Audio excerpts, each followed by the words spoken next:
Fear and reason. In this video, let us check out on the interplay between fear and reason. Before that, do hit the subscribe button below to stay updated on future content from Real Assets. In civilized life, it has at last become possible for large numbers of people to pass from the cradle to the grave without ever having had a pang of genuine fear. Many of us need an attack of mental disease to teach us the meaning of the word. William James.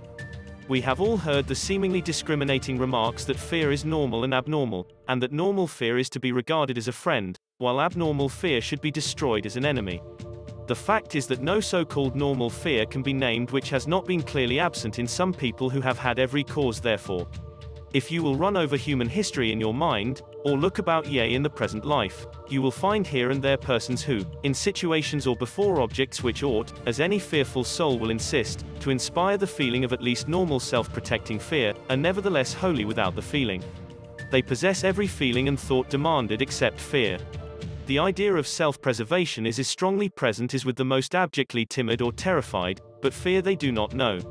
This fearless awareness of fear suggesting conditions may be due to several causes. It may result from constitutional makeup, or from long-continued training or habituation, or from religious ecstasy, or from a perfectly calm sense of spiritual selfhood which is unhaunted, or from the action of very exalted reason.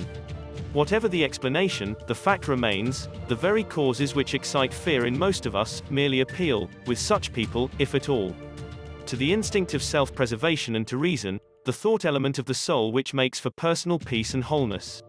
Banish all fear. It is on such considerations that I have come to hold that all real fear feeling should and may be banished from our life, and that what we call normal fear should be substituted in our language by instinct or by reason, the element of fear being dropped altogether.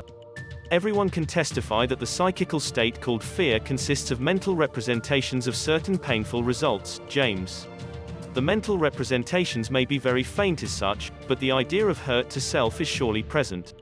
If, then, it can be profoundly believed that the real self cannot be hurt, if the reason can be brought to consider vividly and believingly all quieting considerations, if the self can be held consciously in the assurance that the white life surrounds the true self, and is surely within that self, and will suffer no evil to come nigh, while all the instincts of self-preservation may be perfectly active, fear itself must be removed, as far as the east is from the west. These are the ways, then, in which any occasion for fear may be divided. As a warning and as a maker of panic.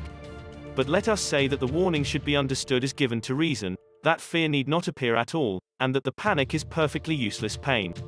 With these discriminations in mind, we may now go on to a preliminary study of fear. Preliminary study of fear. Fear is a. An impulse, b. A habit, c. A disease. Fear, as it exists in man, is a make-believe of sanity, a creature of the imagination, a state of insanity. Furthermore, fear is, now of the nerves, now of the mind, now of the moral consciousness. The division depends upon the point of view.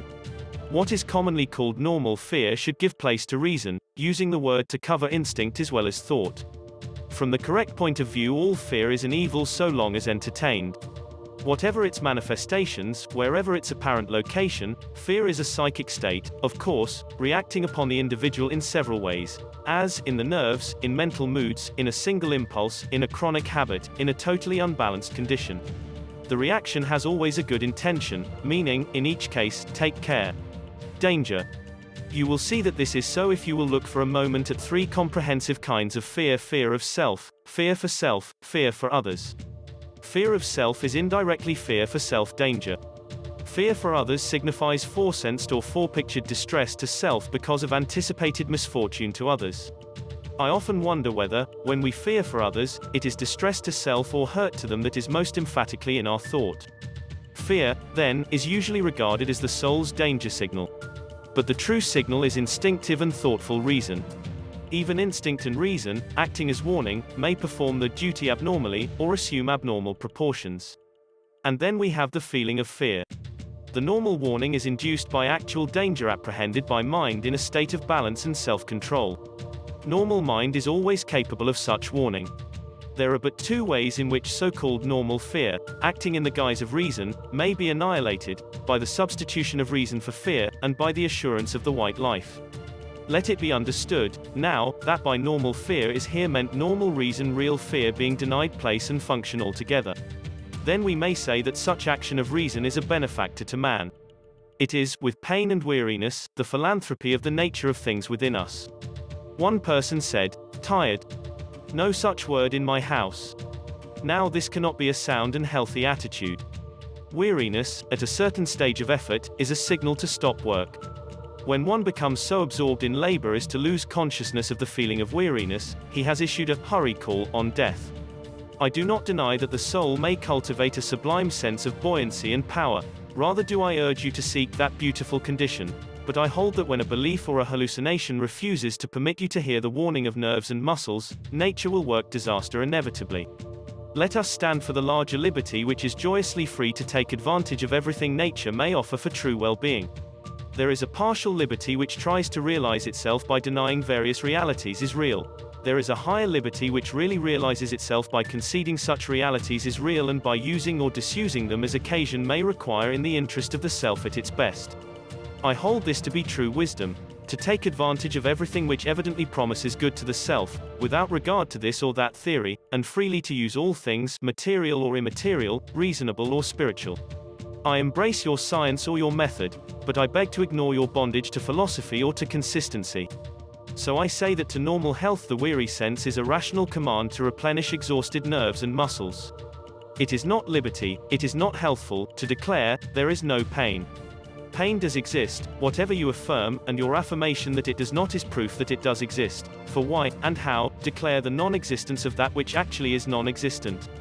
But if you say, as a matter of fact I have pain, but I am earnestly striving to ignore it, and to cultivate thought health so that the cause of pain may be removed, that is sane and beautiful. This is the commendable attitude of the Bible character who cried, "Lord, I believe, help thou mine unbelief."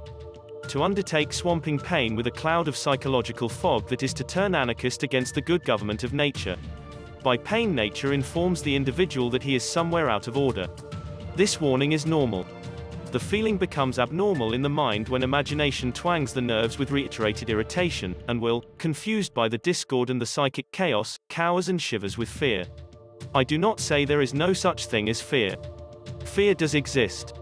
But it exists in your life by your permission only, not because it is needful as a warning against evil.